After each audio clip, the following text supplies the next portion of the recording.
All right, music fans, welcome back. It is I, Dave, the Real Music Observer, observing real music in real time for real people just like you right there, and just like yours truly right here. So, getting a lot of text messages and emails and Facebook messages, all of the social media stuff, about Journey and Def Leppard's set lists. And the reason I'm getting those messages is because both bands are pretty much doing their normal routine, which in today's culture, and I talked about this yesterday, I talked about celebrity, I talked about a cultural phenomenon versus a rock and roll music fan type thing. It's why I redid my review on Journey's album Eclipse, which you can see over on my blog, which is realmusicobserver.wordpress.com. The reason I talked about Eclipse is because it was a rock and roll album, okay? This wasn't designed for those of you looking to kind of get your Don't Stop Believin' mojo on. This was something different that the band did back in 2011. As far as Def Leppard is concerned, most fans going to see Def Leppard really don't care about their last few albums. They want to hear music from the 1980s and maybe into the early 90s. Maybe up to Adrenalize, I would say, but then after that, most folks don't either know about it or don't really care about it.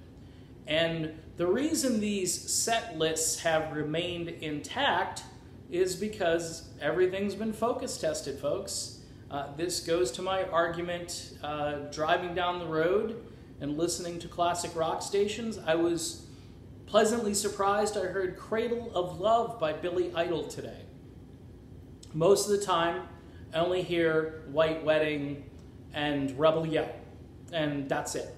I mean, things are getting really reduced down to a point where it's just silly. I mean, you've got all of this music out there, but it's not going to see the light of day. And when it comes to these set lists, it's all been focus tested. You know, I don't even think the band sits down and thinks of these playlists. I think that somebody above them, Hervé Zoff, whoever it is, in management, has somebody who does the research. They crunch the numbers and they say, these songs will give you the most impact. Now, they may say the band can choose one album-oriented cut, deep cut, whatever that would be, but then after that, they're back on the horse, riding the usual terrain, going down the same roads, and you know, the people who are getting ticked off at the keyboard solos and the guitar solos, those are the same people that are going to yell out, hey, play a song I know, even though they've just played 20 songs that you know in a row. They stray for one or two songs, and these people are going to have, you know, some problems emotionally, and they're going to rip their tickets up and walk out. So again, that's kind of the quick answer as to why the set lists remain pretty much intact from last year, with one or two small variances. The order might be changed here and there. Of course, Don't Stop Believin' and Pour Some Sugar on Me are going to be the highlights of the show for some people, which I think is kind of sad. It just is a sad, those are great songs, but it's sad because boredom for me sets in, because I'm a guy who, when I used to buy albums, I used to actually listen to the whole thing, whether every song was on the radio or not. I remember destroying the 4 and 4 album, obliterating Paradise Theater by Styx, annihilating Escape by Journey. These albums were start to finish. I had cassettes. I remember when I got the auto reverse cassette player, thought that was the most amazing technology.